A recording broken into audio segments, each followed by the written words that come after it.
Hello, I'm Isaac Hayes III, founder and CEO of Fanbase. Listen to what I'm about to tell you. The window to invest in Fanbase is closing. We've raised over $10.6 million of our $17 million goal. That means there's room for less than 6,370 people to invest in Fanbase for the average amount. The minimum to invest in Fanbase right now is $399. That makes you an owner in Fanbase today. Go to startengine.com/fanbase to invest. Why? Because current social apps have taken advantage of users for far too long, with content suppression, shadow banning, harmful racist content, and no real tools for monetization and equity. Fanbase has over 1.4 million users and counting, allowing anyone to reach all their following and monetize their content from day one. Social media is the new TV, and whoever owns the apps that distribute that content have the opportunity to own potential billion-dollar companies. While big platforms with uncertain futures are failing to serve their users, Fanbase is stepping up to fill the gap. Don't wait until it's too late.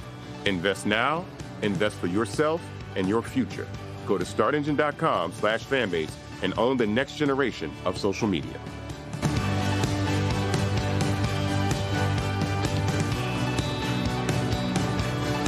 Black Star Network is here. Oh, no punches! I'm real revolutionary right now. Thank you for being the voice of Black America. All momentum we have now, we have to keep this going. The video looks phenomenal. See, this difference between Black Star Network and Black-owned media and something like CNN. You can't be Black-owned media and be scared. It's time to be smart. Bring your eyeballs home. You dig?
Folks, today is Friday, July 11, 2025, coming up on Roland Martin Unfiltered, streaming live on the Black Star Network. An appeals court has overturned the mortgage fraud conviction of former Baltimore State's Attorney Marilyn Mosby, but they upheld the perjury conviction. We'll talk about that. Also, Georgia Secretary of State plans to remove 500,000 people from the voting rolls.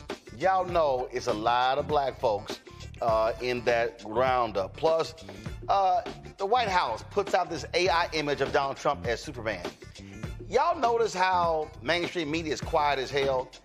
They fully accept the craziness of him, but if President Joe Biden made one slip up of a word, oh my God, we have massive coverage of there being cognitive decline. Also on today's show, a lot of these Trump people saying, we didn't vote for this, including comedian Andrew Schultz. Yeah, you did. You just too stupid to pay attention. Also, on today's show, folks, I got a few words. There's a lot of chatter about Essence Fest and what happened. A lot of attacks on a Liberian American owning Essence Fest. But I need to explain to all of y'all people who all of a sudden are media business experts that you have no idea what the hell you're talking about. It's time to bring the funk on Roland Martin Unfiltered on the Black Star Network. Let's go. He's got it. Whatever the miss, he's on it. Whatever it is, he's got the scoop, the fact, the find. And when it breaks, he's right on time and it's rolling. Best believe he's knowing. Putting it down from sports to news to politics. With entertainment just for kicks, he's rolling. It's on go, y'all. It's Roland Martin, yeah. Rolling with Roland now.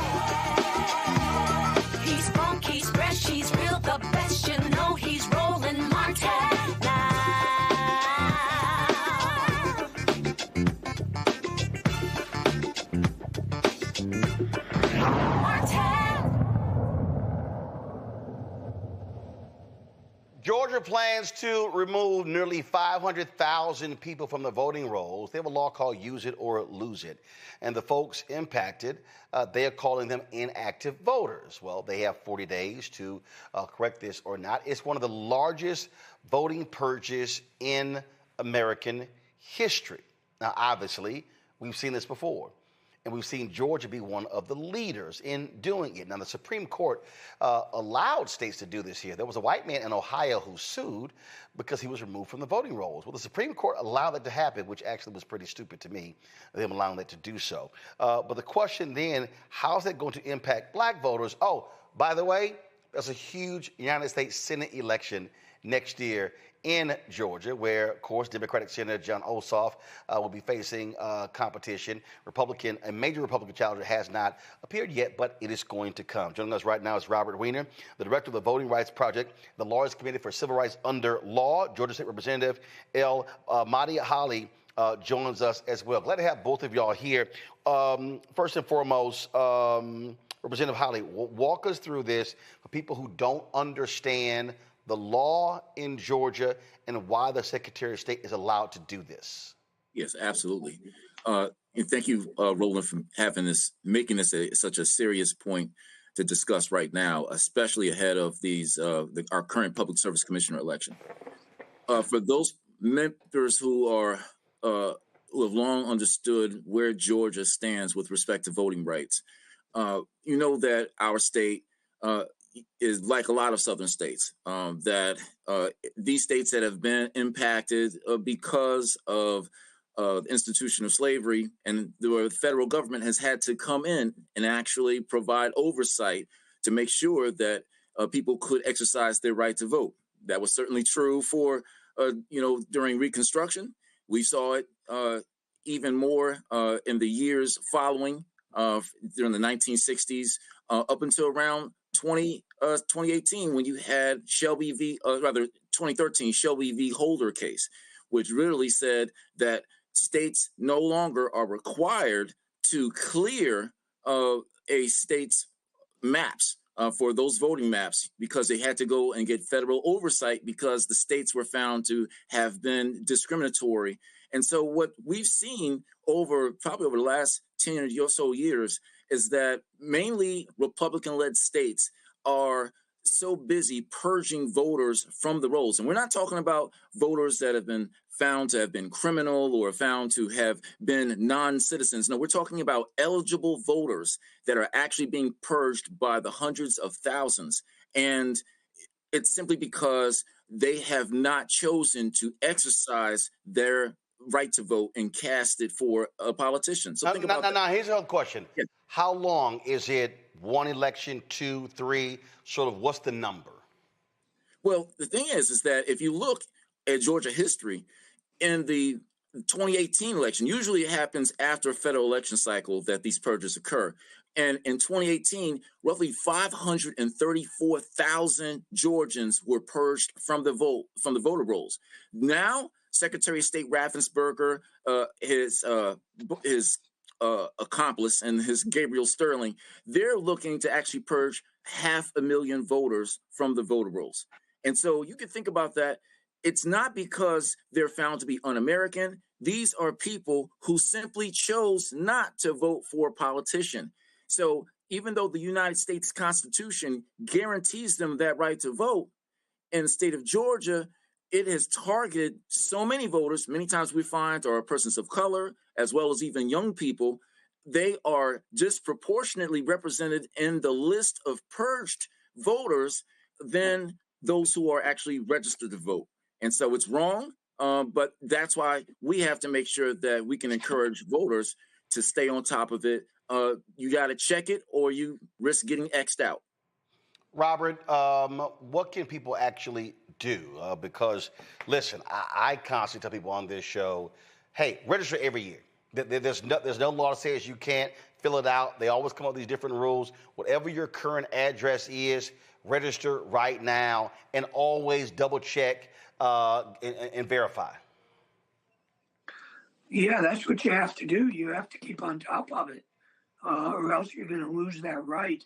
But you know, it's not just the the people who haven't voted, this purge is going to target people who are unhoused. If you live in a facility that is not zoned for housing, they'll assume that that's a mistake, and therefore you should be purged from the rolls unless you respond.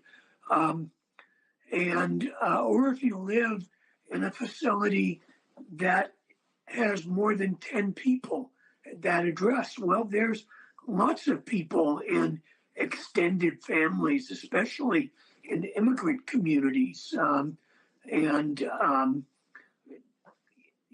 That used to be seen as a good thing, that you live with your grandparents and your children. But now in Georgia, that is a basis for getting removed from the rolls. And you have to be able then to go back and if you see the postcard, if you get the postcard, turn it back in and verify that you are who you say you are. But there's lots of mistakes. And as you indicated, those mistakes seem to fall more heavily on communities of color. Greg Palast on this show many times talking about these issues over and over and over again. And it seems as we just keep coming back to Georgia over and over and over again. And so, Representative Holly, it's like Republicans, this is what they frankly look forward to doing. Absolutely. I mean, when you look at 2018, I still remember a study from the United States Commission on Civil Rights, where it found that for those states that had previously were required by Section 5 of the Voting Rights Act to get clearance from a federal judge to make sure that their maps were found to actually be fair for all citizens to be able to cast their ballot, of all the states that were actually monitored, you still have Georgia leading them with these voter suppression tactics of changing voter ID laws, polling precinct closures, early cutoffs, having really narrow windows for these dates and times to schedule a vote, requiring legal Americans to provide proof of citizenship. And these mass purges that we're seeing here, 500,000. And Roland, just to kind of give you some perspective on that, you had 5.3 million Georgians who cast their ballot in the 2024 elections. 5.3 million. This is a purge to clear off 500,000 instantly if they don't respond within a 40-day window to make sure that they can be seen as eligible. So in Georgia, we see that ahead of election cycles, that amount, that percentage, which mind you, even though it's maybe 6% of the total Georgians who live here, but that's 10% of those who cast their ballot in the 2024 elections. That can change the outcomes. And what we're seeing is that particularly is very detrimental for those Latino, Black, those working class voters in our state who may not be able to go and stop their jobs, stop their priorities as working class people, and hurry up within a 40-day window and make sure that they can be counted as voting American citizens that they currently are. So, Robert, what do we do? Well, one thing we do is we try to pass the John Lewis Voting Rights Act. But here's the deal, Robert, here's the reality. Republicans control the House, yes. Control the Senate, Trump is in the White House. That ain't happening. So, I mean, it's not. So right now, what do we tell our people? What do we do right now?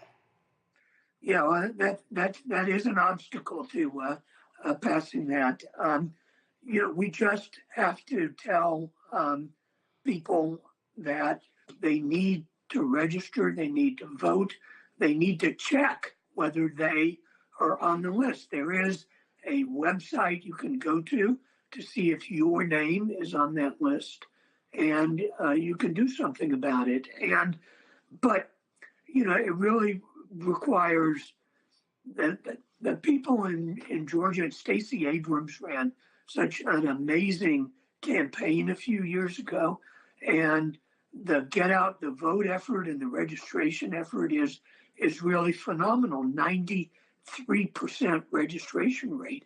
that is great. And I hate to say those really able people have more work to do, but they do. They're just going to have to get out there and go door to door and make sure people know what their rights are, and that they exercise them. All right, then, gentlemen, we absolutely appreciate y'all joining us on the show. Thank you so very much. Thank you. All right, I'm going to go to my panel right now. Introduce them. Glad to have them. Matt Manning, civil rights attorney out of Washington, D.C. Michael Imhotep, host of the African History Network show from Detroit, joins us as well. We also, of course, have Ben Dixon, pastor, and, of course, very out here with his own digital show as well. Glad to have y'all here. Listen, I had to pose the question that way, Ben, and it's very simple. Listen, the John Lewis Act ain't getting passed. Okay, they control it. So our focus right now has to be, this is the strategy we must employ to be able to drive this thing out, to alert people what's going on. I just, look, I appreciate the folk who file lawsuits, who do all of those different things, but this requires an on-the-ground effort to make sure that those folks are not disenfranchised right now.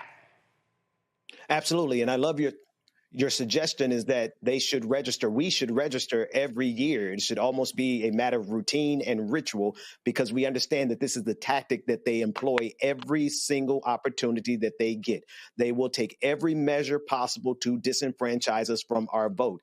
And if this has to become our ritual, our routine, then we will overcome it. Because if it was simply a matter of them, our vote not mattering, then they would not go through these hurdles that they go through every year. I was taken off the roll back in 2004 and wasn't able to vote back then because of the same exact type of purge.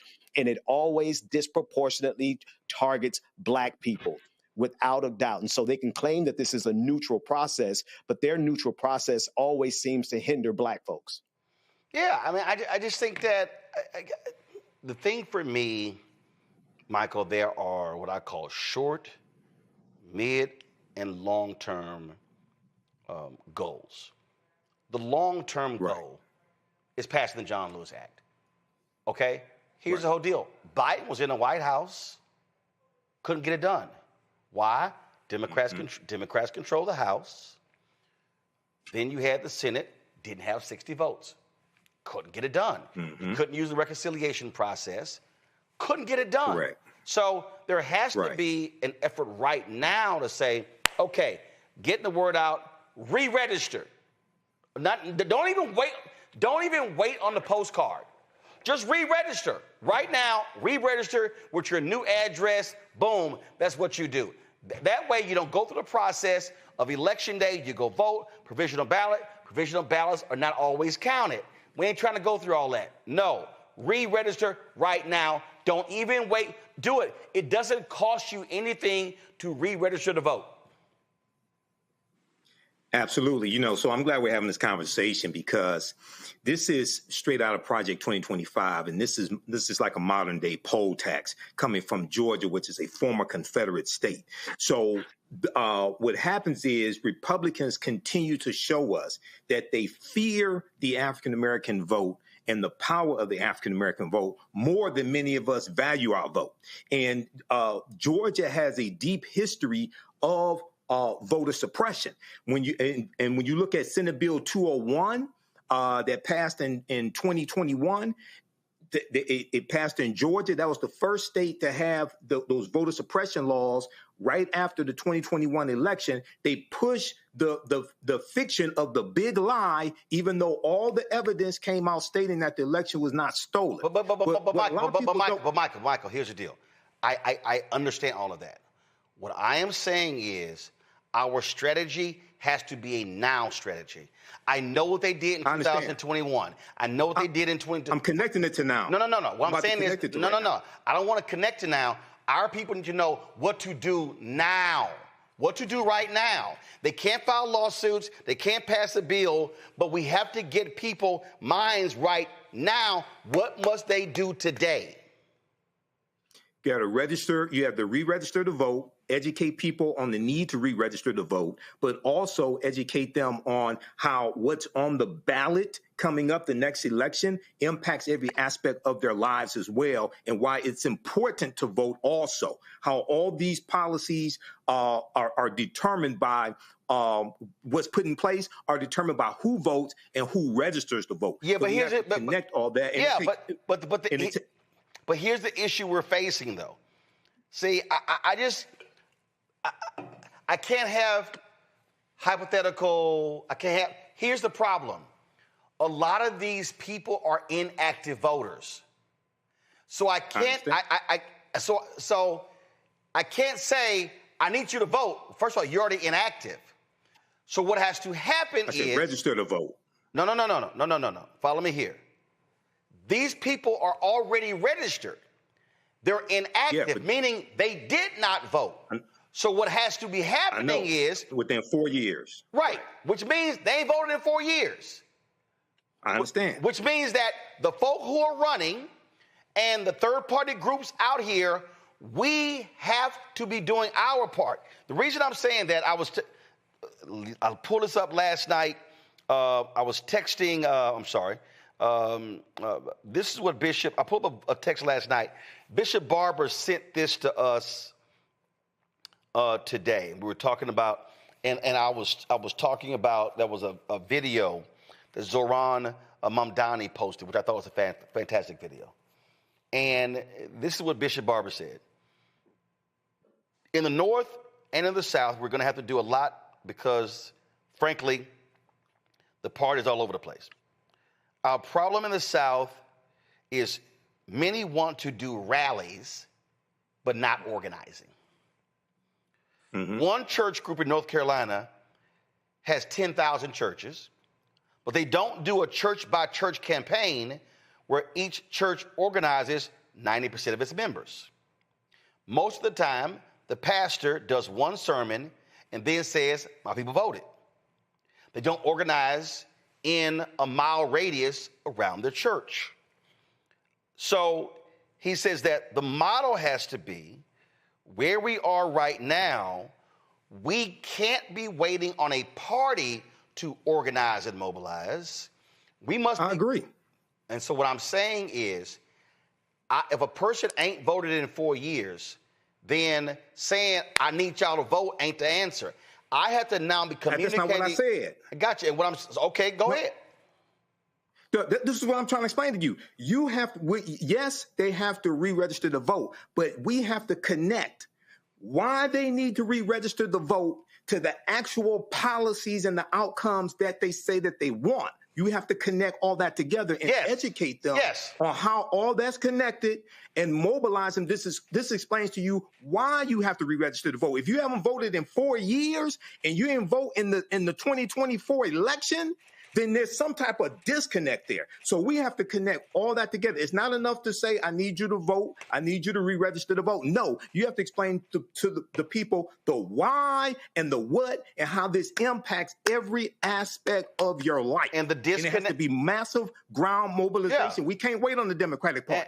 We can't wait. Nobody is coming to save us. And the disconnect, Matt, is that the way we communicate issues, they're frankly not in a way where a person goes, wow, got it. And so that's what I'm saying. So again, we can be mad and upset with the purge, but the purge is going to happen. What I'm saying is we got to be sitting back and say, hold up. They about to purge 500,000 people because they ain't voted in 4 years. Why ain't those folks voted in 4 years? And that means they ain't voted in no election in 4 years. So what is it? Yeah. So how can we now, again, mobilize, organize to communicate, to reach them, to touch them, to teach them? That's what has to be happening, and we can't wait until September of 26. It has to be happening now. Yeah, I think the answer is E, all of the above. I think you and Michael were both speaking to it. I mean, I think Michael's point is incredibly important because when people realize the deliverables that they're getting from voting and or holding people accountable and putting the right people into office, then they recognize the import of casting their vote, right?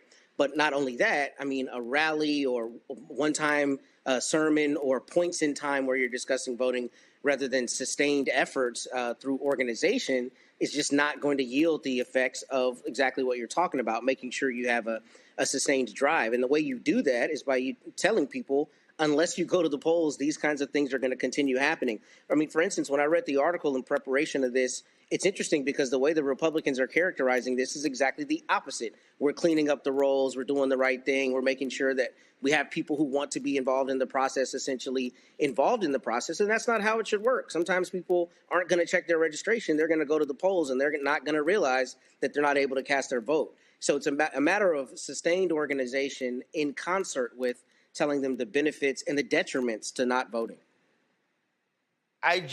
My frustration when these things happen is that we bemoan, we lament, we're upset by their actions. Their actions has to cause a reaction. And I think where we sit today and what we are seeing, and we're seeing, I talked about it last night, our numbers. If we hit a 70% total turnout of eligible black voters, we can sweep elections all across the board. But I can't get a turnout unless they're registered. I can't get them to register. Right. I can't get them to register unless I explain to them why the registration matters, then why the vote matters, and then they have to then see a return on their investment. That is, you said you were going to do this, and you actually did it, as opposed to broken promises. And we have to break this thing down and stop talking macro and be as micro as possible. And I always talk about it. It has to be an individual, a house, neighbors, street, block, neighborhood, city, state, country. And I think too often we're operating macro. When I visited Ohio, I was in Ohio, Michigan. I was in several battleground states last year. I remember I was in a restaurant. I was in Cincinnati, and there was a Brothers Alpha, and he said, "Hey, man, yeah, tomorrow we got voter registration at the game." And I was like, "What game?" He said, the Bengals game. I said, "Why?" He's like, "What do you mean?" I said, "Why are you doing voter registration in the Bengals game?"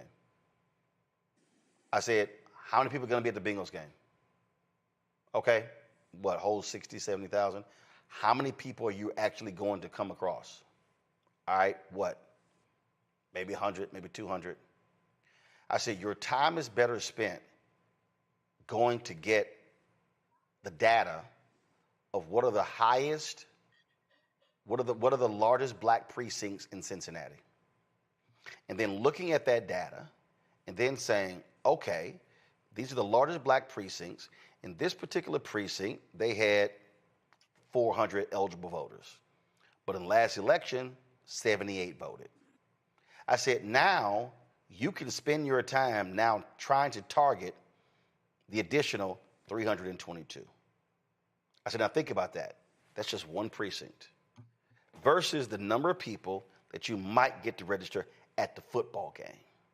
I said, now imagine if, your Alpha chapter says we're going to target 3 precincts, and our goal is to touch every person who didn't vote, because the data's right there. It actually shows you who didn't vote. You can literally knock on their door. Data's right there. I just believe the way many of our groups are approaching this, Ben, I believe they're approaching it the wrong way. I believe what they're doing, they're trying to have a macro approach, and they hope people show up. They hope people register. I'm saying take the data, say we only are going to focus on this precinct, this precinct, this precinct, and we may very well be able to reach 500, 1,000, 1,500, 2,000 voters. And now that's a lot more intense as opposed to some of the very broad, big things we do and having, those stupid ass rallies that the Harris campaign kept funding, and I was like, what are you doing? Go ahead. No, I absolutely love that idea, the nesting approach. You start with the individual and you broaden it out layer by layer by layer to get to the neighborhood, community, to the state, to the nation. And I think one of the conversations that has to be had with, especially the people whose names are getting ready to be purged, is to tell them very directly, they're taking your vote away from you. One thing I know about Black people is the way to get us to do something is to tell us what we can't do. And so maybe we need to turn this on its head and make them actually pay for the fact that they're taking this away. And maybe, just maybe, it would incentivize people to realize that, hey, this is something they're taking from me. So maybe now it should really matter to me. And I think that the only way we can convey that is on a micro level, one person at a time, one community, one household at a time, one community at a time. And again, if your church is very simple, it's your church. First of all, if you're a church, you need to survey your members. That is, how many registered voters are in the church? Then, how many eligible voters are in the church? Meaning 18 and older. What's the status of somebody who's incarcerated? Does the state have different procedures to get their right to vote back? You got to walk folks through that stuff. But then every church needs to then say, I need to know the zip code you're in. So now all of a sudden, if this, first of all, let's be real clear, it's only 4% mega churches in the country, and the average church in America has 100 or fewer people coming to a church. So let's just take a 250-member church. If I then do a survey of every single member in my church, and I now have this thing broken down by zip code, then I know in my church where they live, what zip codes that they are in. Now I can target differently. Then what I do as a church, I say, okay, we're going to do a 0.05, a 0.10, a 0.25 radius around the church. So we're going to say we're to go from here, 4 blocks that way, 4 blocks that way, 4 blocks that way, and then we're going to canvass door to door. My deal is keep it simple. It's a whole bunch of churches. Listen, I grew up in Clinton Park in Houston. On Fidelity Road, in our neighborhood, I think there were at least 14 to 18 churches on Fidelity Road where I grew up. Okay, fine, church. Don't do it yourself. 18 of those churches come together and say, we're going to canvass the neighborhood ourselves. That, to me, is what the approach that we have to be taking. And so I just don't want to complain about what the Republicans are doing. I want to beat their asses and then change the damn law so we don't have to deal with this crap every election cycle. Going to break. I'll be right back. Roland Martin Unfiltered on the Black Star Network.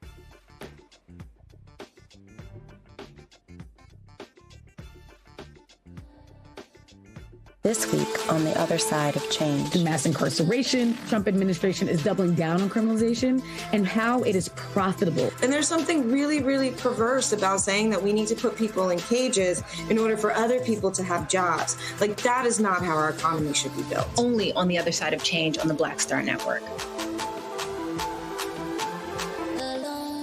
Next on The Black Table with me, Greg Carr, the enigma of Supreme Court Justice Clarence Thomas. What really makes him tick?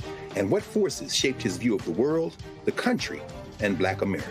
The answer, I'm pretty sure, will shock you. And he says, people think that I'm anachronistic. I am. I want to go backwards in time in order to move us forward into the future. He's very upfront about this. We'll talk to Corey Robin, the man who wrote the book that reveals it all. That's next on The Black Table, only on the Black Star Network. Hello, I'm Isaac Hayes III, founder and CEO of Fanbase. Listen to what I'm about to tell you. The window to invest in Fanbase is closing. We've raised over $10.6 million of our $17 million goal. That means there's room for less than 6,370 people to invest in Fanbase for the average amount. The minimum to invest in Fanbase right now is $399. That makes you an owner in Fanbase today. Go to startengine.com/fanbase to invest. Why? because current social apps have taken advantage of users for far too long, with content suppression, shadow banning, harmful racist content, and no real tools for monetization and equity. Fanbase has over 1.4 million users and counting, allowing anyone to reach all their following and monetize their content from day one. Social media is the new TV, and whoever owns the apps that distribute that content have the opportunity to own potential billion-dollar companies. While big platforms with uncertain futures are failing to serve their users, Fanbase is stepping up to fill the gap. Don't wait until it's too late.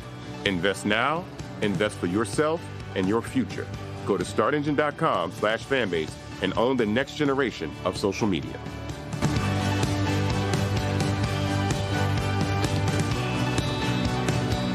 What's good, y'all? This is Doug E. Fresh, and you're watching my brother Roland Martin Unfiltered as we go a little something like this. Hit it. It's real.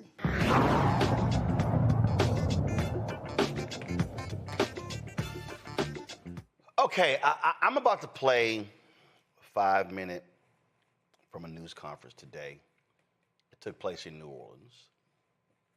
It featured Democratic leader Hakeem Jeffries, featured Congressman Troy Carter, Steering and Policy Committee co-chair Debbie Wasserman Schultz of Florida, Robin Kelly of Illinois, Nanette Barragan of California. Okay. So today they were at a New Orleans clinic to talk about the importance of Medicaid providers. The Speaker of the House of Louisiana is the Speaker of the House is from Louisiana, Mike Johnson. Louisiana is just ahead of New Mexico in terms of the number of people going to lose Medicaid. But here's what I don't understand. You know what? Play the video first, and then I'm gonna tell you what my problem is with what I'm about to play. The passage of Donald Trump's big, ugly bill, H.R. 1, represents the most devastating attack on America's health care in our nation's history. It cuts more than $1 trillion from health care, including $500 billion from Medicare, putting millions of Americans, including many here in Louisiana, at risk of losing coverage, facing skyrocketing costs and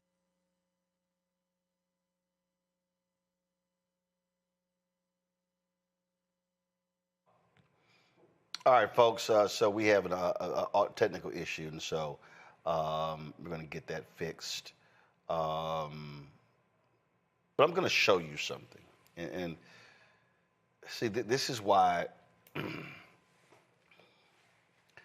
I'm really trying not, y'all know I'm trying not to cuss. But this is my problem with that. You have a news conference. Did y'all get it straight? All right, okay. So you have a news conference in New Orleans that's represented by Troy Carter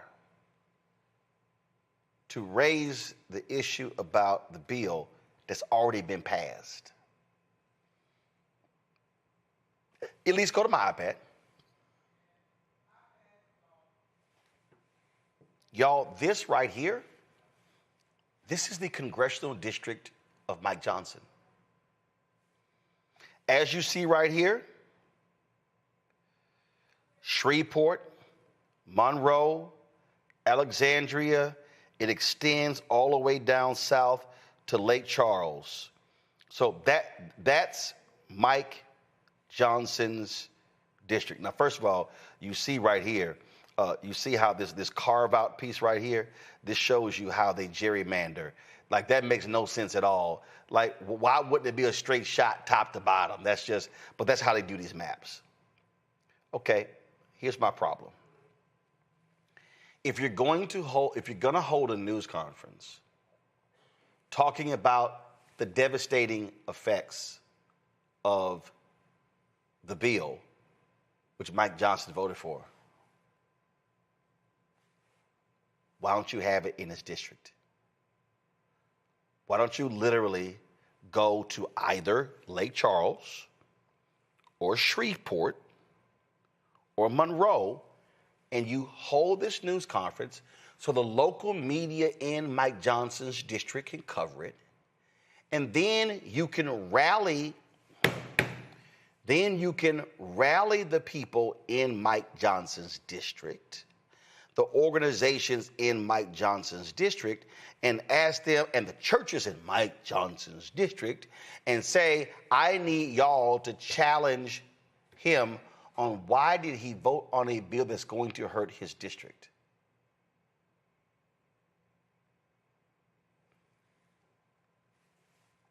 Great. All five are standing there in New Orleans. Why?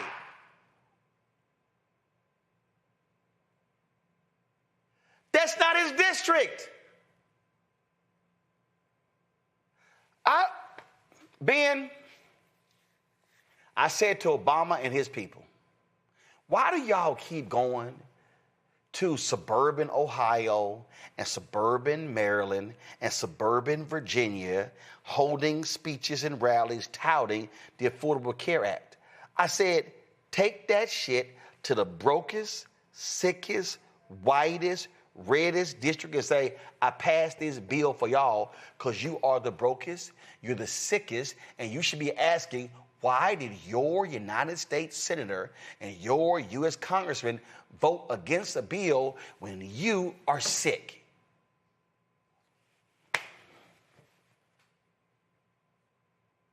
Ben, your thoughts?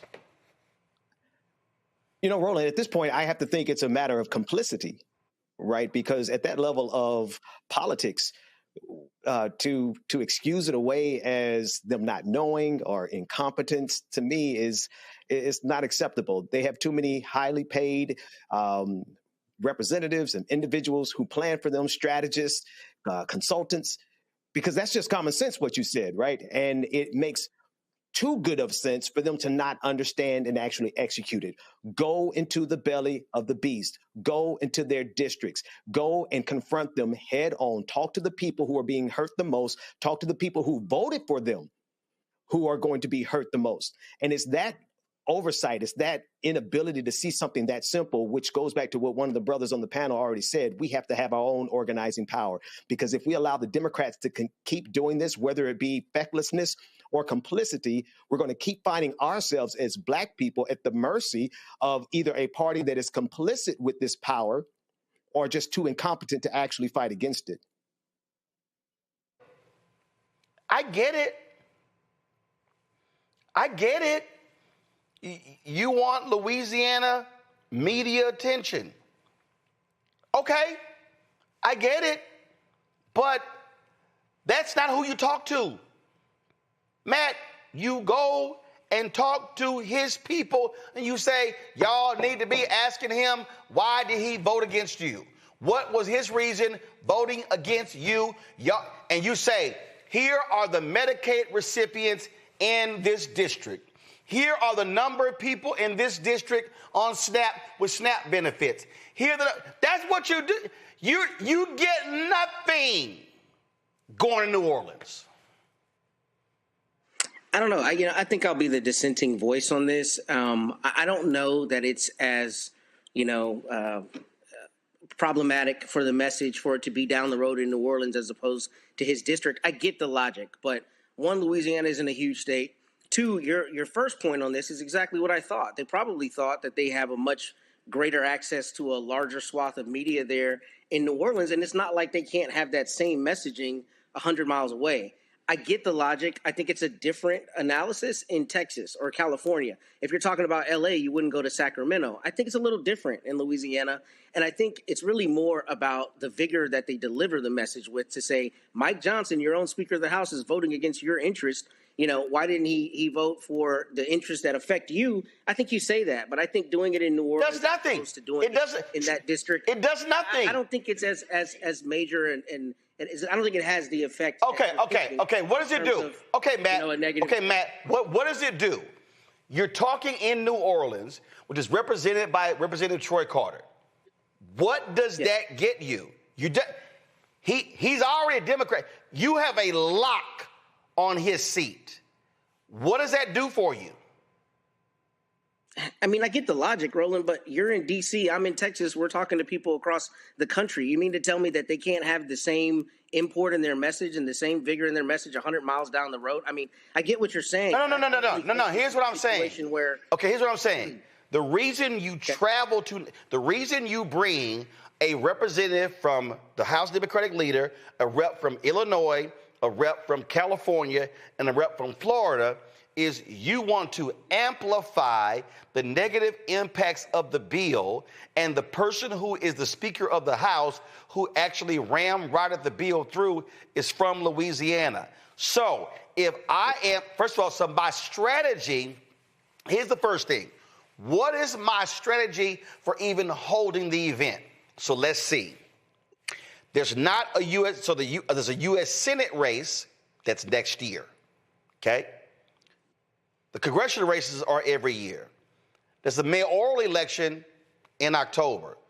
They ain't talking local election. They're talking what happens in Congress. So if I am trying to say to the folk who are going to be hurt the most, this guy from this state screwed you, I'm going to his district. Ain't no Mike Johnson voters in New Orleans. None. Okay, so the media covers it, but that's just like an insular conversation. I'm not reaching. But I don't. Go ahead. Yeah, I don't think it is, though, right? I don't think it is, because the same phenomenon that you're talking about is applicable to people in all 50 states. I mean, I get that it's Mike Johnson's district is a stone's throw from there in New Orleans, but by that same logic, they could go to Florida. They could go to other places and go to rural wherever. And yes, say, and if you go to Florida, go to the district of a Republican who voted for it and hold up the data, because here's the thing. You already know what Fox News didn't cover. So what the goal, for the media goal is, I need to break through and get the message to the folk who may not even be aware of it, that, are y'all aware how sick y'all are? Are y'all... There's a member of Congress from from California. 2/3 of his district are on Medicaid. I will be on his ass. Yeah. To your point, I ain't going to L.A., I'm going to his district and say, see how he voted? Because I'm trying to take his ass out. Yeah, and I get the logic. I'm just saying I don't think it really is a major difference. I think the real analysis needs to be on whether the messaging itself is effective, because, right, people across the country are going to be affected by the loss of this health care, number one. And number two, Louisiana's not a huge state, so doing it in New Orleans as opposed to up the road in Mike Johnson's, I think it's just a different thing than if you did it in Austin and you're talking about El Paso. No. See, Matt, I think you're missing something, Matt. There's a thing called DMA. In media, it's called DMA. And that is, in the DMA is, what is the radius of the television signal? Monroe and Shreveport have their own TV stations. That's what I'm saying. Hakeem wasn't it run by national media, though? No. That's local news. This is my point. You're not talking national. Okay. Every congressional district in America is 850,000 people. It's every congressional district. The Democrats lost the House by a combined 1,700 votes. When you look at the races where they lost, 1,700 votes, okay? 1,700. Wow. They only need to win 4 or 5 seats to gain control of the House. So you got to pick off, you're not picking off U.S. senators. You're picking off individual House members. So my strategy has to be, Michael, I got to, what did we say on, hold on, let me find it. Because remember, we pulled it up. No. We pulled it up. This right here. I totally understand. This right here. This is your goal. This right here, this is your goal. There are 35 Republican House members who are in purple districts. These are the 35 you target. And here's my point. Troy Carter ain't on this list. So if you're going to do this, you do it in a place where you can actually flip the seat, Michael? Yeah, this is what you're talking about is what I term as political pressure points. And Democrats oftentimes don't understand political pressure points. They'll preach to the choir. So they'll go and hold something like this in their own district after the bill is passed, after it's signed into law, things like this. No, you go into Mike Johnson's, Speaker of the House Mike Johnson's red district, and just so people understand, in the state of Louisiana, 1.6 million people are on Medicaid. It's expected that because of the bill that just passed, 158,000 people in Louisiana are going to lose their Medicaid coverage. And Mike Johnson helped push that bill through and did it to them. So you go to his district and you educate the people in his district what he did. Not only, Roland, will you get local TV coverage, news coverage, you're going to get local radio coverage also. Because radio stations that have news departments, and I used to work at one, they go cover events like this as well. So you want to educate those people, put pressure on them. And unfortunately, a lot of Democrats have this 2026 strategy, really, but don't really understand how to implement this and utilize these political pressure points. We'll preach to the choir. So that's exactly what you do. Now, you had some Democrats that held town hall meetings during a recess, things like this, in Republican districts, right? Continue that strategy, okay? And hold these Medicaid forums like this in these vulnerable Republican districts, these 35 districts, and put the pressure on them. The reason, and again, I need people who are watching and listening to understand why I'm so bothered by this. I go back to what I've said in this previous segment. Not macro is micro. They got to pick them off. Go to my iPad. You go to Kentucky, and you go to this SOB's district. You go to Andy Barr's district. You go to his district. And guess what? Do you know why you go to his district? Because you got a Senate race because Mitch McConnell is retiring. Kentucky has a Democratic governor. Hey, you could potentially flip Kentucky's Senate seat. That's where you go. I just think, again, when I was my first National Association of Black Journalists Convention, Ben, we go to New York. A group of us from Texas A&M. So we had luncheons and other events. And one of my classmates, Roland, why you ain't sitting with us at the luncheon? Because none of y'all can get me a job. Why am I going to sit with people who I already know?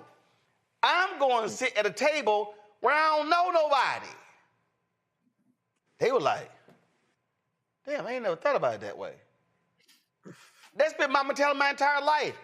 If I'm Jeffries, to Michael's point, I'm not going to preach to the choir. I'm trying to go recruit some new choir members. And wherever I go, I need to have cameras with me. And here's the media attention, Ben, that actually gets to what Matt said. If the Democratic leader, Hakeem Jeffries, shows up in the congressional district of Mike, matter of fact, if I'm Hakeem Jeffries, give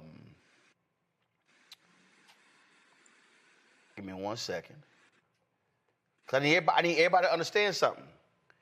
House members have congressional offices. So, give me 1 second. I know it's on here. Boom, right here. Go to my iPad. These are the 5 congressional districts offices of Mike Johnson. I'm having my news conference outside of his damn office in Ruston, Ben. And you know what all the coverage is going to be? The coverage is going to be local, and it's going to be statewide, and it's going to be national. And it's going to be like, did y'all see what happened today? Hakeem Jeffries took 4 Democrats to the district of Speaker Mike Johnson and held a news conference outside of his office and held up placards showing how many people in his own district are going to be impacted by Medicaid cuts and SNAP cuts. The local story then becomes national. They ain't getting no coverage there in New Orleans. Matter of fact, I might be the only show in America that played a little bit of that news conference. Roland, I feel your angst, and I share it, because we have to pause and ask ourselves, are these people equal to the task of fighting fascism as we're facing it right now? And again, I'm of the opinion, I might be one of the few, but I'm of the opinion that they know exactly what they're doing. This is the path of least resistance to get nothing done.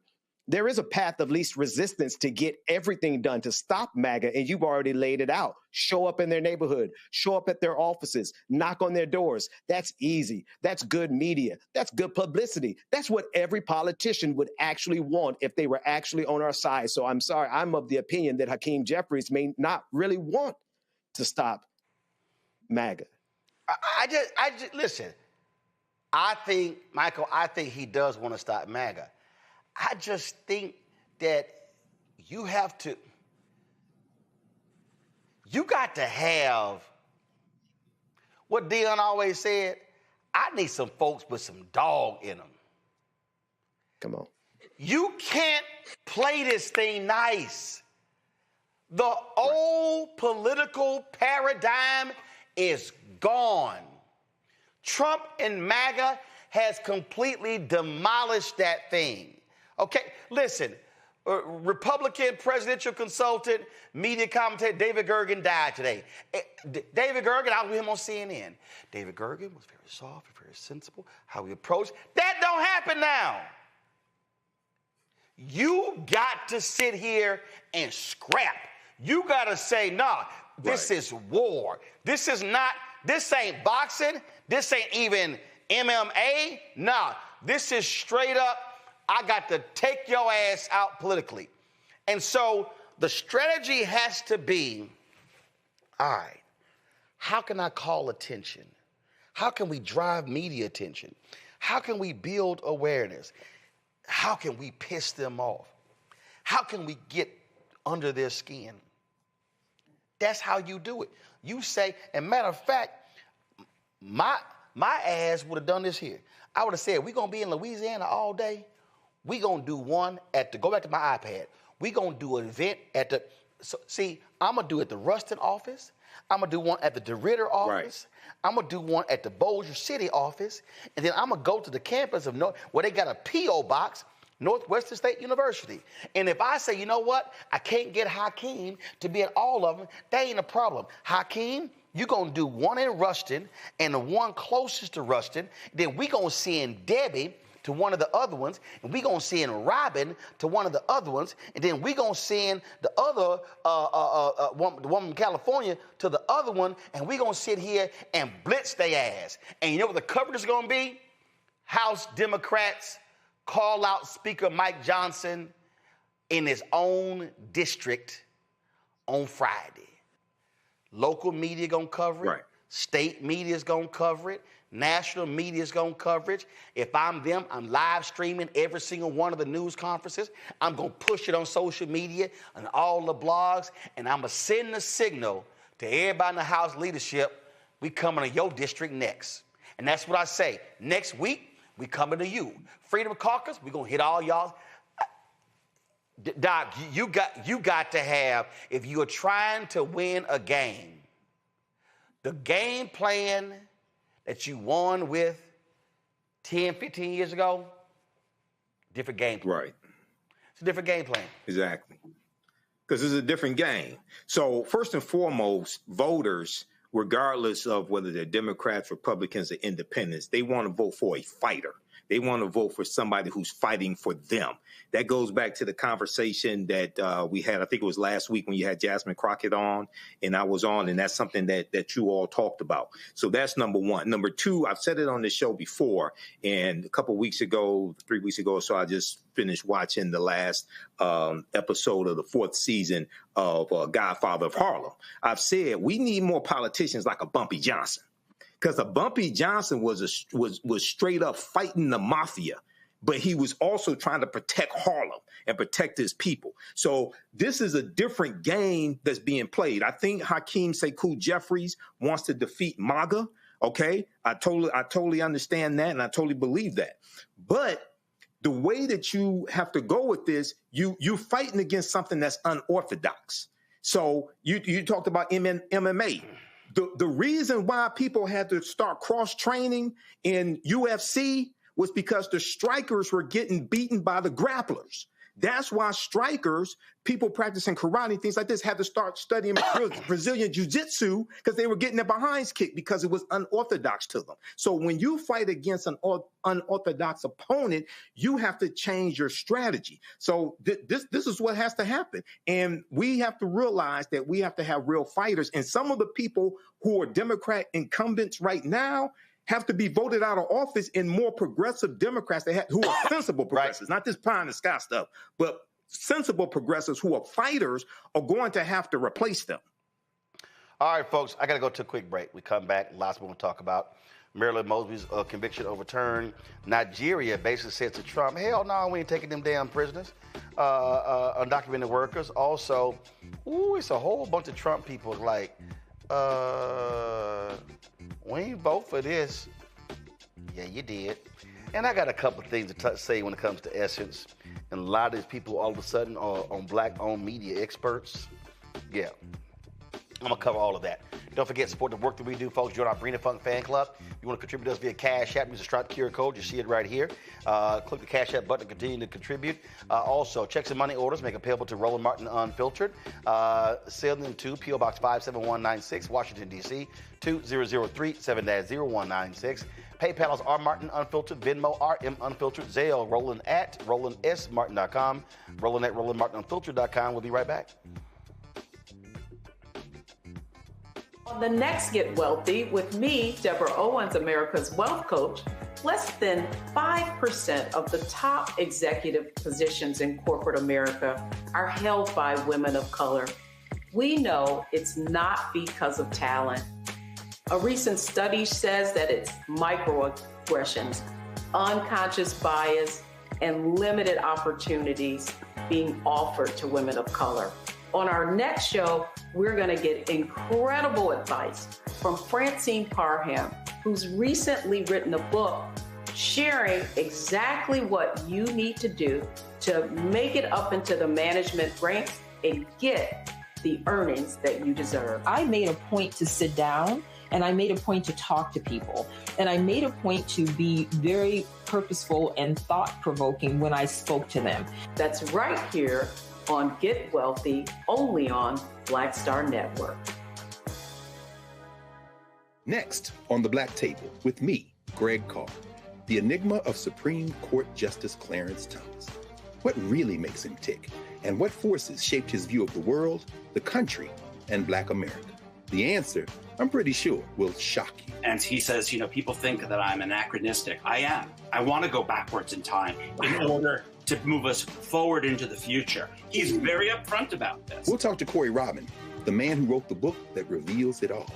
That's next on the Black Table, only on the Black Star Network.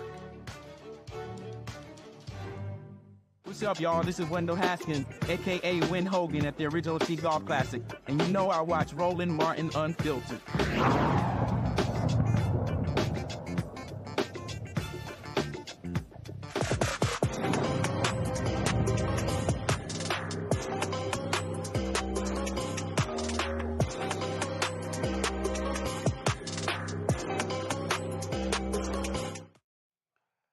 Y'all, don't you just love these MAGA people who like, oh my God, we didn't vote for this. Oh my goodness, we didn't vote for this. We had a couple for you.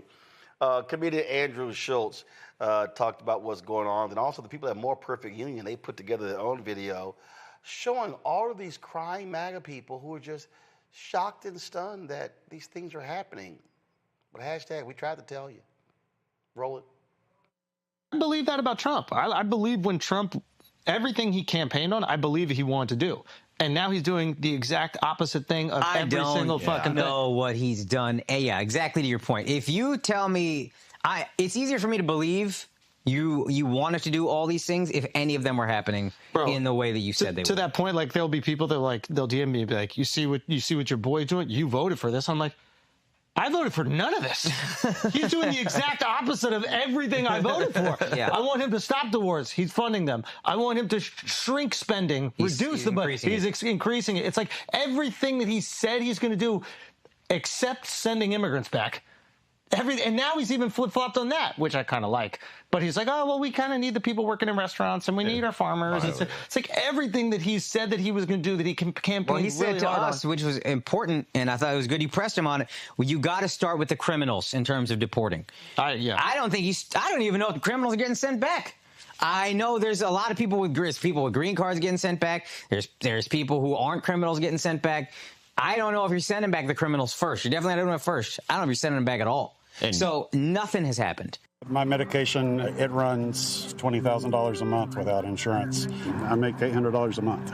Oh, that will kill me. That would kill my friends. That would kill millions of people in this country if they lose their health care.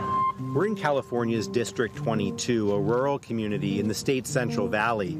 This district voted for Trump for the first time in 2024, but now his policies threaten one of the benefits people here rely on the most.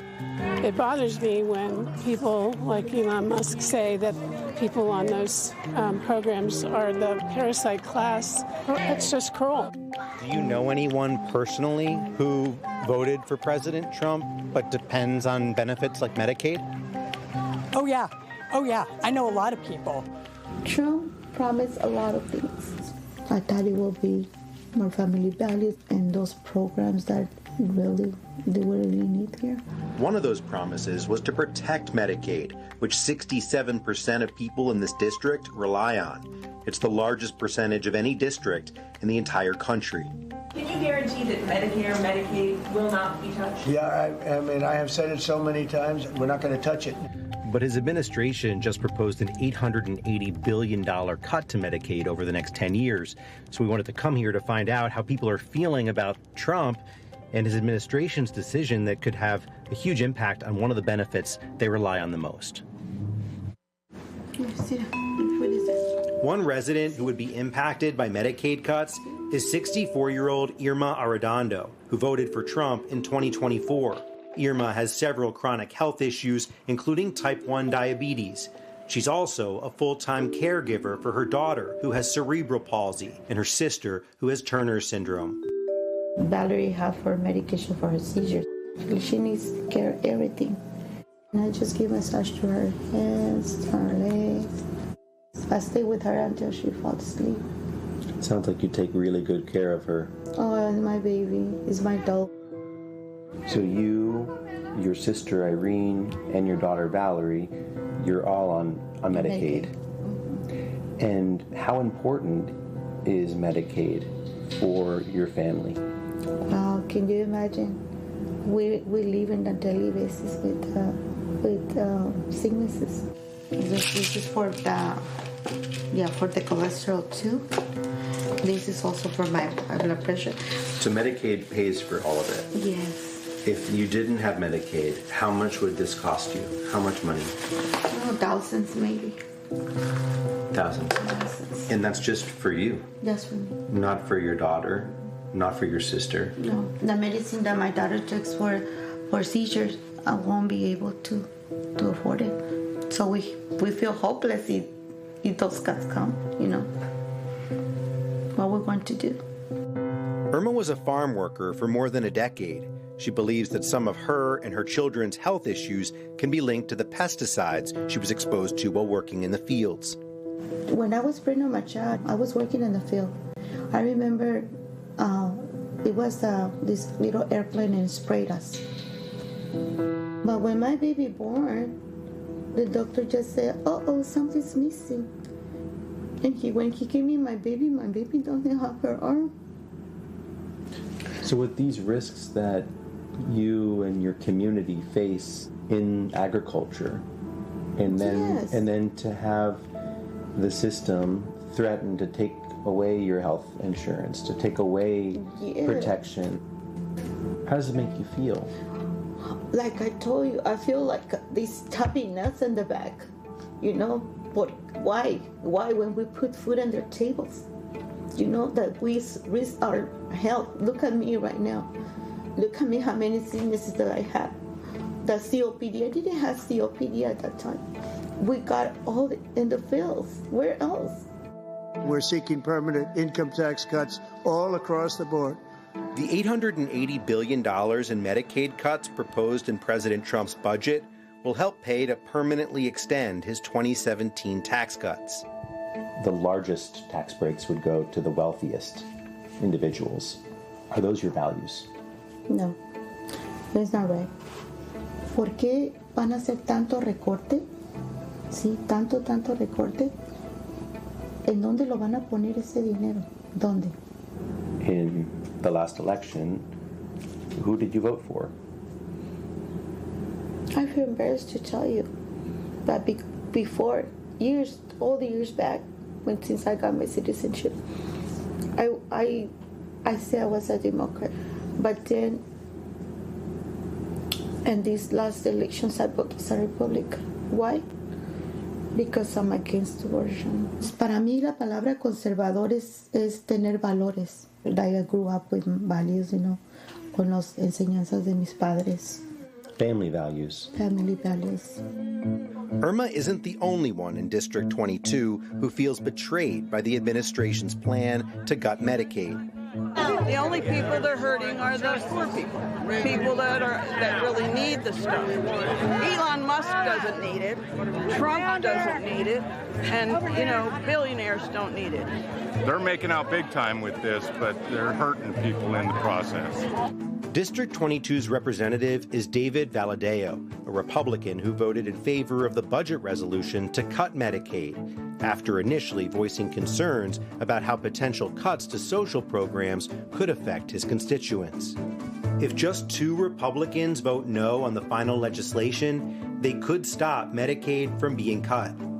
The folks in this district have voted for him because he, in the past, has been able to stand up against his party. But now he's really stuck between a rock and a hard place because it seems as if the Trump administration is going to really ask for loyalty from him and for him to play ball on every single issue, not just the issues that play well in this district. And so that might mean that they expect him to vote for things that are going to hurt his constituents directly. If we could go back to November, who would you vote for now, seeing what you see? For either one. You just wouldn't have voted? None either.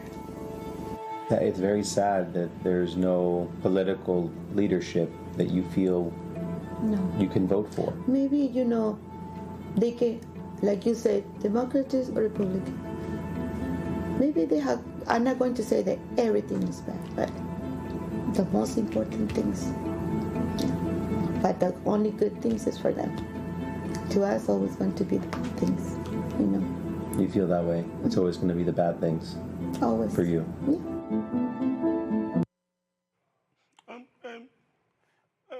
I'm embarrassed to say. I don't want to say I voted Republican. Then he asked, if you could go back, I wouldn't vote. Okay, your ass just sat there and literally was crying about you might losing health care. In fact, I just want y'all to understand logic. I voted for Republicans because of abortion. But the same Republicans want to take away my health care and I could die.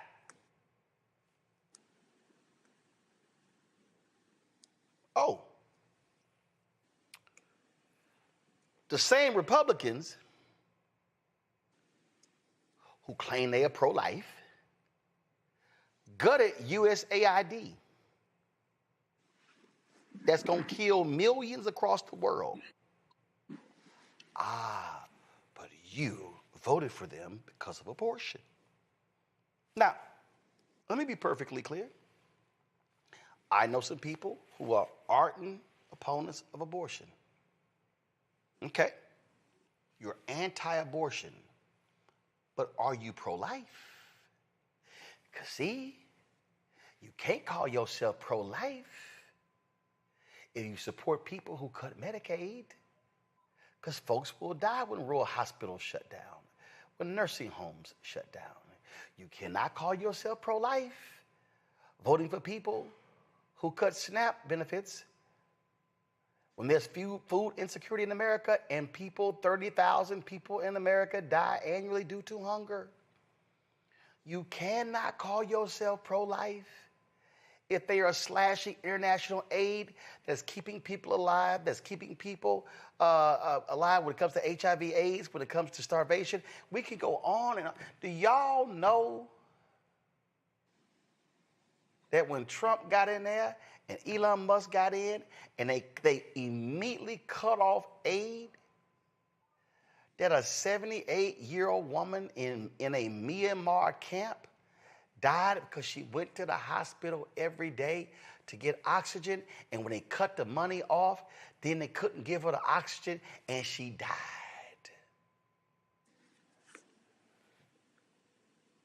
But now you mad? Y'all, that's the silly, dumb shit we deal with in this country. That ain't no different than all these fools going, I want Trump getting there. Damn it, that's right. He better sit here and get rid of that damn Obamacare. Don't you touch my Affordable Care Act.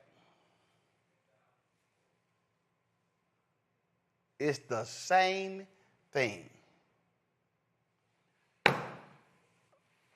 I'm sorry, Matt, all I have for them are thoughts and prayers.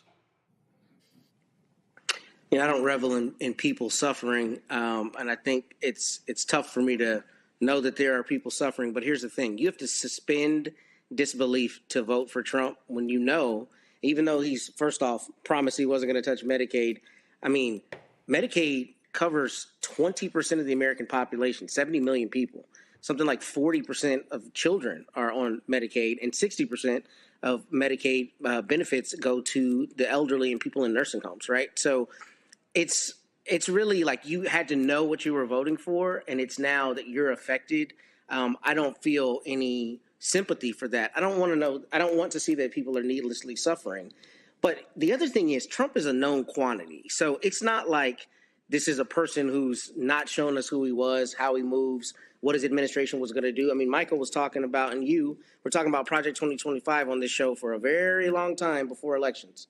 People knew what they were voting for, and they didn't think they were going to be the ones affected. And now that they're affected, they're, calling a mea culpa. And you don't get to do that because in the meantime that you were casting that vote, you weren't thinking about your fellow citizens who were going to be affected by those policies. And now that you're casting that net, it's very hard to feel sympathy for you. But, I think we also have a much larger issue with our healthcare system in general. And the way it works. And I think we as a society need to make healthcare a primary human right so that, we don't have this patchwork of beneficiaries and patchwork of benefit systems. But I guess that's a conversation for a different time. These folk, they are getting everything. Yes, I'm sorry. Yes, Ben, they're getting everything they voted for. Yeah, I definitely identify with Matt and not, this is hard for me. And the reason it's hard for me is because the complexity of the issues, but the simplicity of the talking points that Republicans have mastered, for which we don't have a reply to. At least we don't have it in a meaningful way. Abortion, for example. There are people who will completely shut off every other part of their brain and focus on that without any reflection or any other layer. And to me, I believe that this is the threshold we had to go through, unfortunately. We had to come to this place where people would realize you've been had. But we have to make sure they have to understand why they've been had, because they did not look at the issues significantly enough, with enough clarity. They were one issue voter, and even on that issue that they voted for, they got played. And if we don't usher in a generation of a body politic that actually thinks and realize that any party that is trying to sell you something simple as a single talking point like abortion, they're taking advantage of you. But I don't believe that we could have gotten to this place as a nation without going through this dark spot where now people are coming to their senses because it's hurting them.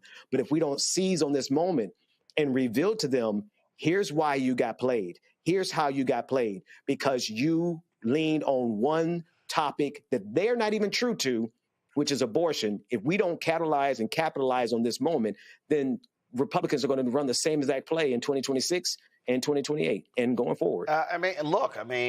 Michael, Gallup has a new poll out showing massive dissatisfaction with Trump's immigration plans. Republicans love it, but Democrats and independents absolutely not. His support is cratered, but guess what? We tried to tell you. Absolutely. Absolutely. So first and foremost, because I have a list here.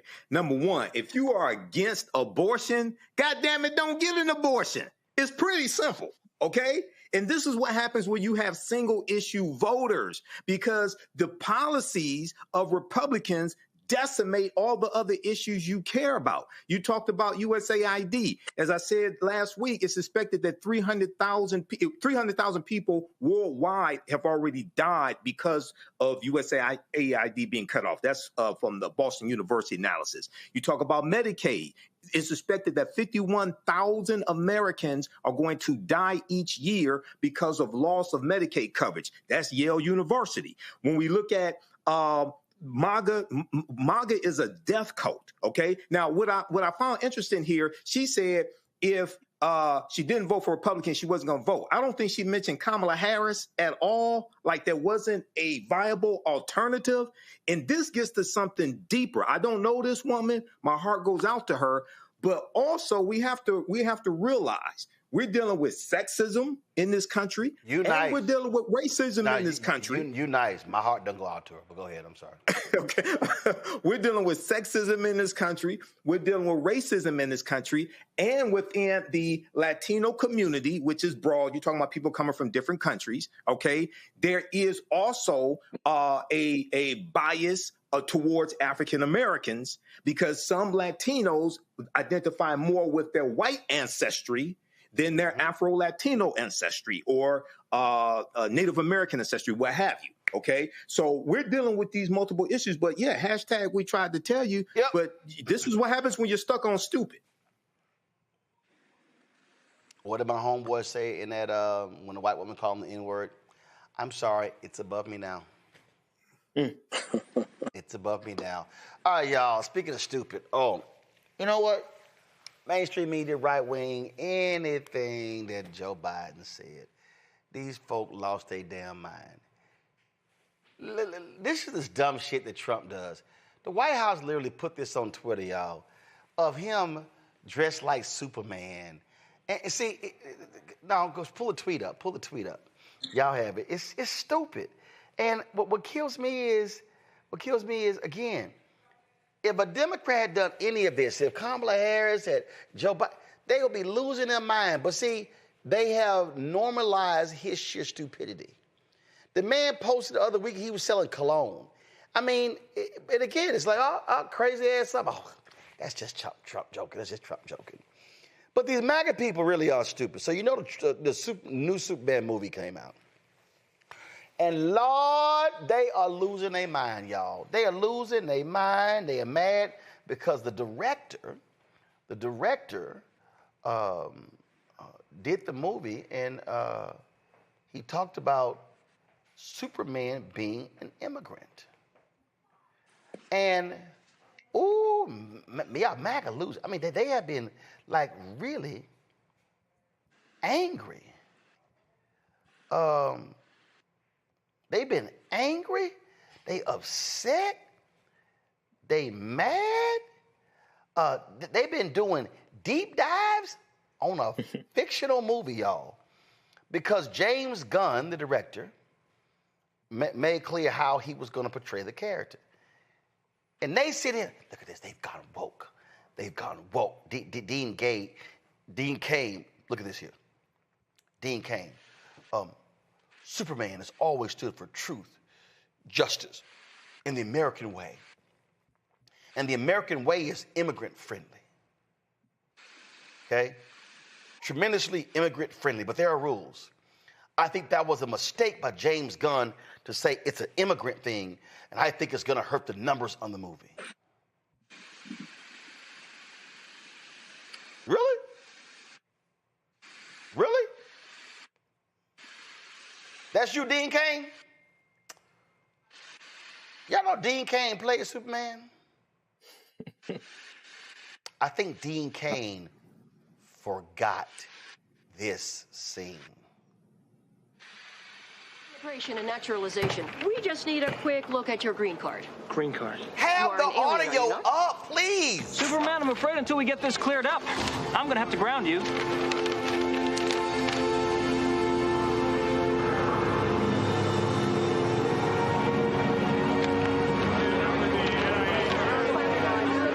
Superman, Emily. Oh, hold up. I think y'all missed this. I'm gonna play it again. So, Cain, like, hey man, don't be talking about no immigrant stuff. And Superman, is this you, Dean? Superman, Emily Stevens with Immigration and Naturalization. We just need a quick look at your green card. Green card. You are an alien, are you not? Superman, I'm afraid until we get this cleared up, I'm going to have to ground you.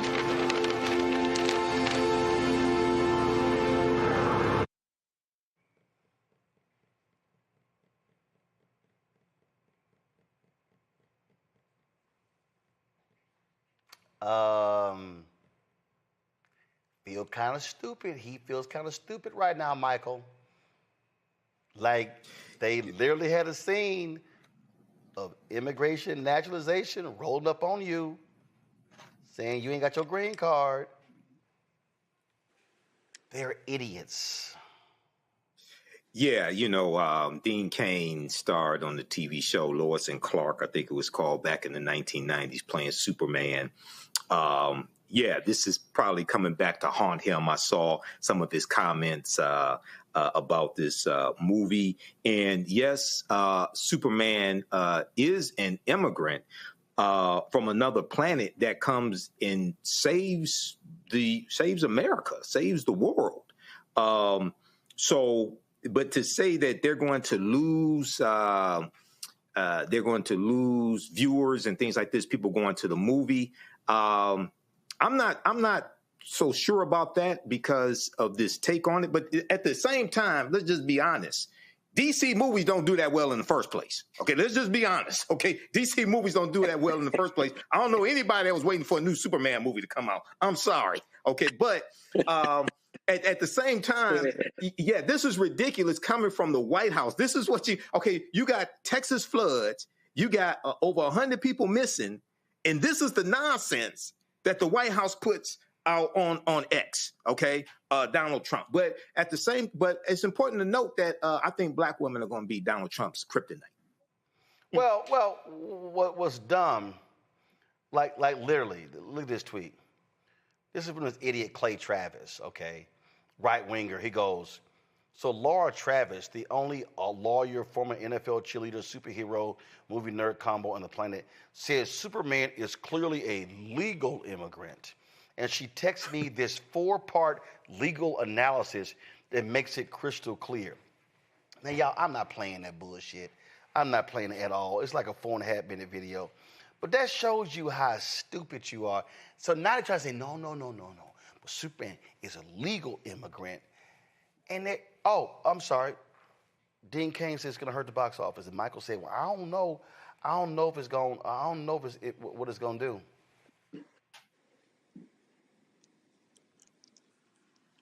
according to Deadline.com. Superman leaps to 55 million on Friday, now flying to 115 million opening. I think MAGA looks pretty stupid right now, Ben. Folk don't give a shit what they think about Superman being an immigrant. They're flocking to the movie theater. Yeah, one thing we know about MAGA is they don't care about how stupid they look. That doesn't faze them. But I would like to lean in on one thing. I think this is, bear with me, but I think this is a sign of their fascism more than anything else, because there's two things that fascism has to do. One, it has to rewrite myths. It has to make sure that there's no story, no narrative, no archetype in our lexicon that goes against them. And so if they have to rewrite Superman, they'll do it no matter how stupid it makes them look in public. And then the other thing is memory. They have to erase memory. They need a generation to be born that never remember the fact that Superman has always been, all of our comic books for that matter, all of our science fiction, from Star Trek to X-Men, all of it has been woke, to make, to put a fine point on it. Yeah, I mean, that's the thing that cracks me up, Matt.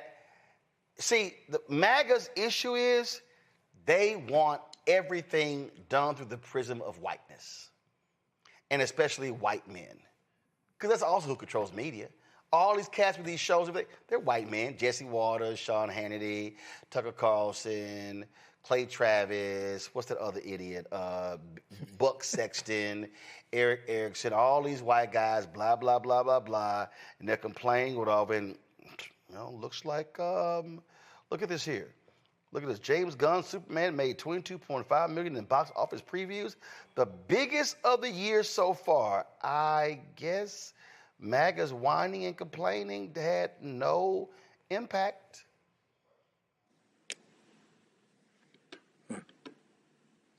Matt?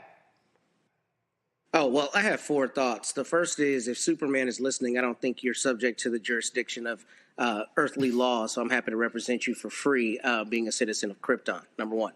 Number two, as it relates to, immigrants, one of the things I think is very interesting here is the fact that Trump is now reversing course because he realizes that he wants to exploit the immigrants who are here working the jobs that Americans don't want to work. Let's be honest about it. That's the real hustle here, is that where they're okay with exploitive, conduct, where they're okay with getting more of a benefit than they give, they're okay with allowing that immigration. I will never forget.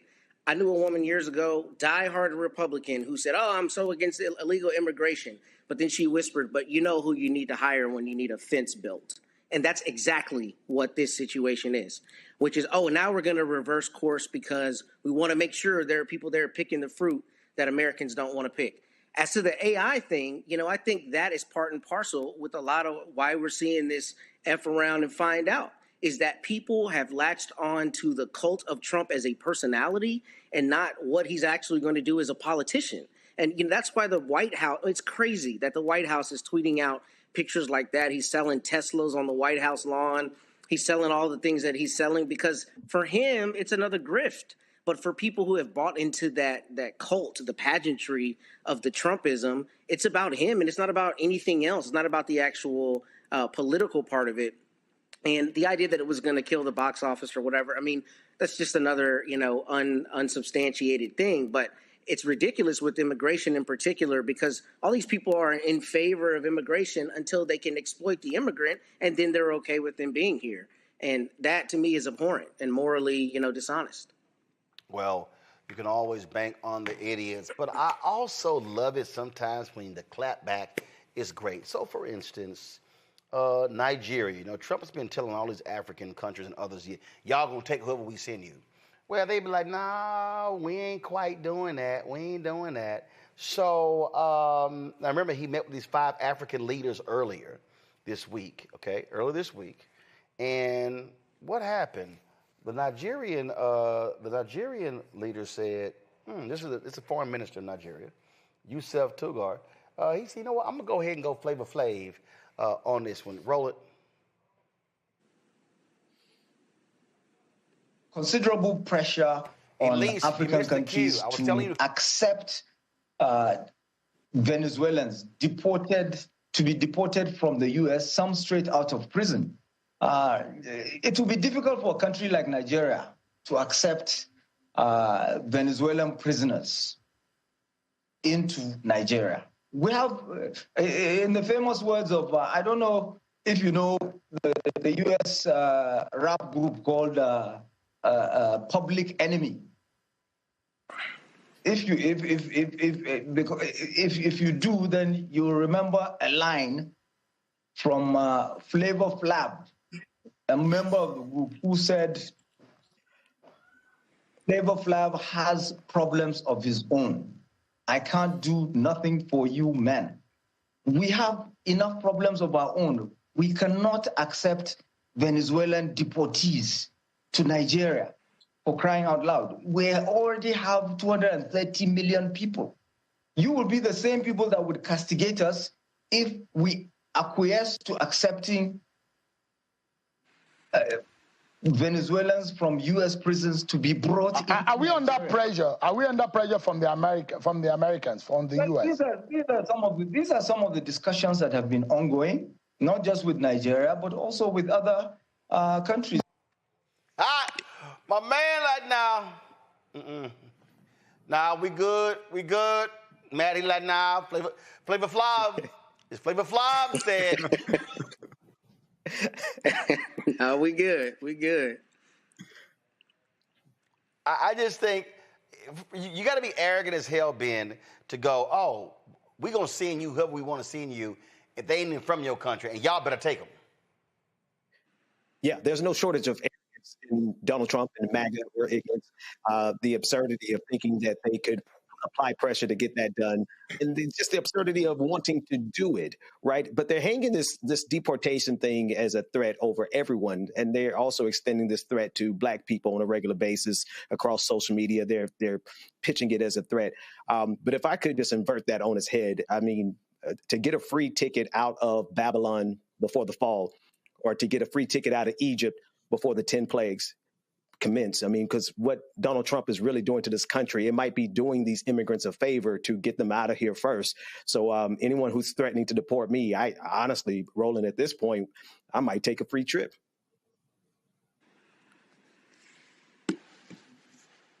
For all of my African friends, do this here. If Trump pulls this stuff again, y'all need to comment. This is all they got to do, Michael. It comes from Friday. To all my African friends, y'all ain't got to say nothing. This is universally known in Black America. Man, get out here with that bullshit. That's all they got to say. Gone. Yeah, well. Gone. Well, I appreciate Yusuf Tugar referencing Public Enemy. They were a very influential hip-hop group, and one of their anthems was Fight the Power. And this is exactly what Nigeria is doing. Hopefully, President Tinubu does not acquiesce to Donald Trump. Hopefully, Nigeria will stand strong. Yes, they have their own problems. No, they don't need to acquiesce to a dictator, a tyrant, trying to deport people to a third country. Just like they did eight men to South Sudan. Okay, so this is something good. I hope it continues. But this is how Donald Trump thinks of African nations and African leaders that he collectively refers to as S-hole countries. He thinks he could just bully them and do whatever, and they're just going to accept it. Okay, so Africa has to unite and push back against this wannabe dictator, this tyrant. Yeah, they right. No, we ain't taking nobody. I don't give a damn what you think. All right, y'all, going to the break. We'll be right back. Roland Martin Unfiltered on the Black Star Network.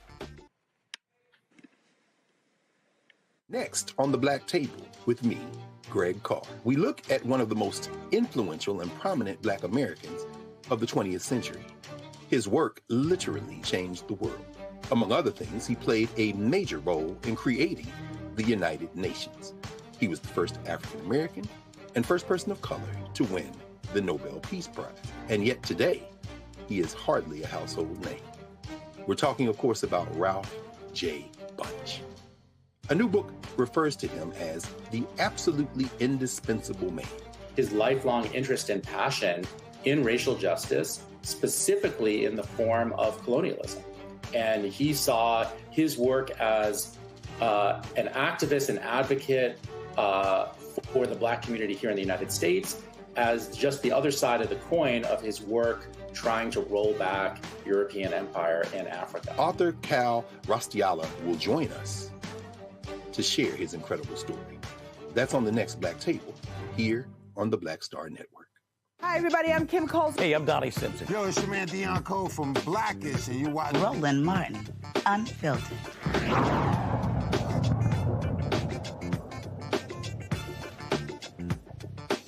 Former Baltimore State's Attorney Marilyn Mosby got some good news today. An appeals court ruled in her favor, overturning her mortgage fraud conviction. The U.S. Circuit Court of Appeals voted 2-1 that her case was, quote, improperly tried. That's right, improperly tried. In Maryland, Judge Stephanie Thacker and G. Stephen Agee supported the former prosecutor. Judge Paul Niemeyer wrote a separate opinion agreeing with part of the majority decision and dissenting on other points. The court stated that the jury had received erroneous instructions regarding the proper venue for the case in upholding Mosby's 2 perjury convictions.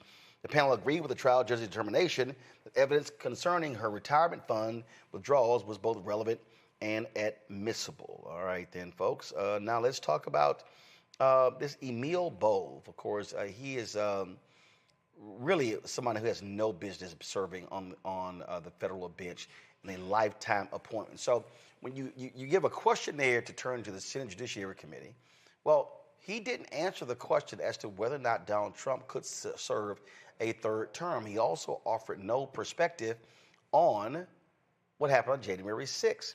Now, a whistleblower has come forward with notes showing that Bove pretty much said, F the Supreme Court, we can do what we want when it came to Abrego Garcia. He was asked, that Bove was asked that if he agreed with the 22nd Amendment, which prohibits a 3rd term, he said it wasn't appropriate for him to answer, quote, an abstract hypothetical scenario. I'm sorry, Matt. I don't recall a constitutional amendment being abstract. No, it's not. And, you know, to add to this, I saw some lawyers primarily from New York talking about this, where one of their wives had worked with him and was like sounding the alarm, like under no circumstances can this guy become, you know, be on the federal bench, that what you see out in public is worse than what is, what you see behind closed doors with him is worse than what you're seeing out in public. And if you recall, if I remember correctly, he's the one who wrote that really strongly worded letter about dismissing the case against Eric Adams when the Southern District of New York U.S. Attorney and her staff that were, formerly U.S. Attorney didn't want to dismiss it. If you remember that, it was pretty heavy-handed. So none of this surprises me, but what's scary about this is, the way the Supreme Court is ruling these days and the way the executive is given unfettered power via those rulings, there's no real check on this, especially when you have a Congress that may pass him through, right? Because they've got control of the Congress. So that's really, it's a terrifying thing, but here's a perfect example of a person who we really should have major questions about their temperament to be a judge and just their ability to be a fair jurist. Because right before I came on the show, I was talking to our runner here at the law firm about how in Texas, we're one of the few places where you can still directly elect a judge. And ironically, I was telling him the reason I think that's a problem is because a judge should not be partisan. You shouldn't step into her courtroom and say, she's a Republican, I'm not going to get a fair deal. Well, with Emil Bove, that is precisely what you're doing, because in all the capacities he's worked in, he's made it exceedingly clear that his job is to advance Donald Trump's agenda. So when you go into his federal courtroom, you are not going to get a fair shake, or you should at least have a very healthy skepticism about whether you will. And that's a problem, especially when you're shielded by the highest office in the land. Michael, he calls a hypothetical. Last I checked, FDR was elected 4 times. He's the reason why the 22nd Amendment was passed. It was passed in 1947, ratified in 1951. So actually, it's not hypothetical. We actually have an example, and the example is why we have the 22nd Amendment. Right. Well, he didn't want to comment on that because Donald Trump back in April said that he could serve a third term. OK, and he also said when he was interviewed by Christian Welker for Meet the Press, he also said that his attorneys had figured out ways for them to do it. And I researched this and they are absolutely correct. But they have to go to court to do it. There's a difference. Everybody has to understand this. There's a difference between running for a third term and serving a third term. He can't run for a third term, but there are 3 ways he can serve a third term without changing the U.S. Constitution. And it will get challenged in court. I guarantee you by the time it goes to court, Clarence Thomas and Samuel Alito would have resigned from the Supreme Court, and he would have appointed 2 more Supreme Court justices. OK, and it involves Section 2 of the 25th Amendment of the U.S. Constitution that nobody's talking about. I can elaborate if you want me to, because I've researched this. This is Donald Trump can serve a third term. He can't run for a third term. There's a huge difference. OK, and what we need to look at is how. Wait. For anybody listening, go ahead. Anybody listening? No, it's not that he can serve a third term. No court has this legal theory they're floating. No court has ruled on that. They are saying no. I said they have to go to court. Right. What I'm saying, but you said he can serve a third term. What I'm saying is no court has ruled on whether it's elected or serve any of that at all. They are floating that legal theory at the Constitution in terms of what the 22nd Amendment says. Go ahead. Well, it's also about the 12th Amendment to the U.S. Constitution. So they'll go to court to fight this. But I think they got a good chance of winning because by the time this gets to the Supreme Court, Clarence Thomas and Samuel Alito would have resigned. They would have retired. Would have retired. Yeah, but that has nothing to do with it because the reality is they rule for him and everything anyway. Yeah, no. What I'm saying is it will be 5 Supreme Court justices he would have nominated. Even though it's not a guarantee, if all 5 rule for him, then it can. Well, he's been pissed off with Coney Barrett or Gorsuch ruling against him, or even Kavanaugh. So what I'm saying is, so that's immaterial. The bottom line is what they're doing is the reason Bove does not want to address it because he believes it, and so that's why Trump appointed him. He wants him on the federal. He wants him on the federal bench. Hold on, Ben.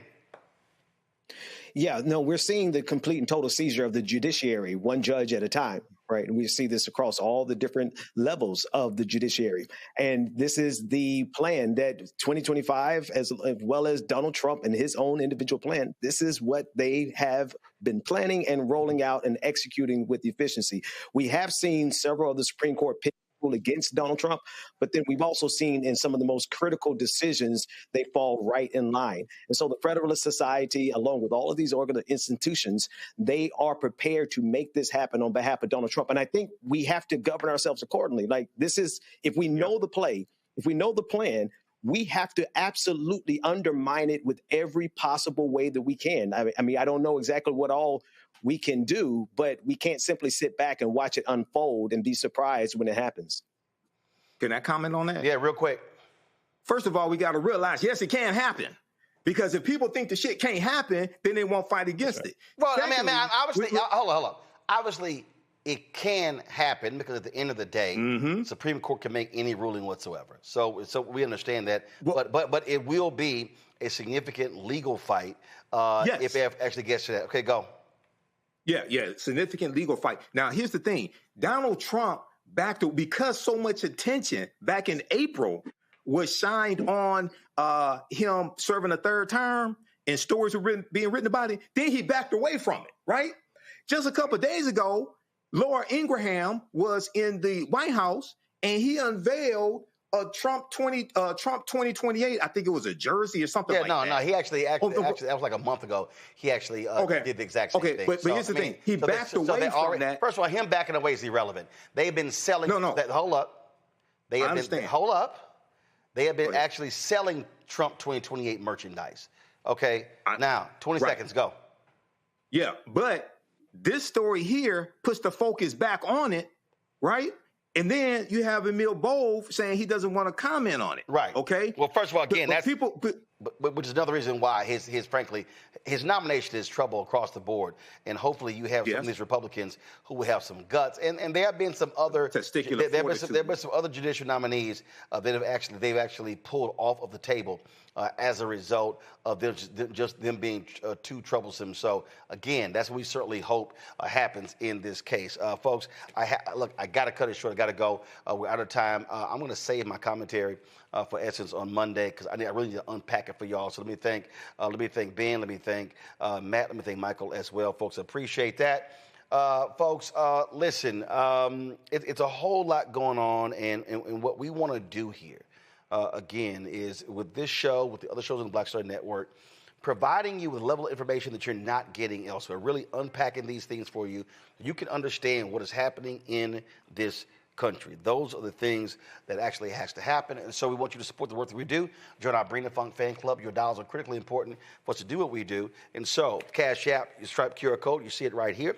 You can also, of course, see your check and money order, make it payable to Roland Martin Unfiltered, and make it payable to Roland Martin Unfiltered. Go to P.O. Box 57196, Washington, D.C., 2003, 7-0196. PayPal is R Martin Unfiltered. Venmo is RM Unfiltered. Zelle, Roland at RolandSMartin.com, Roland at RolandMartinUnfiltered.com. And so you can, of course, check everything out right there. In addition, what you can do is if you also want to support us, download the Black Star Network app, Apple phone, Android phone, Apple TV, Android TV, Roku, Amazon Fire TV, Xbox One, Samsung Smart TV. Be sure to get my book, White Fear, How the Browning of America is Making White Folks Lose Their Minds, available bookstores nationwide. Get the audio version I read on Audible. Folks, if you want to get our Roland Martin Unfiltered gear, we've had some issues with Custom Spring, and so, no, take that graphic down. We're not using that one.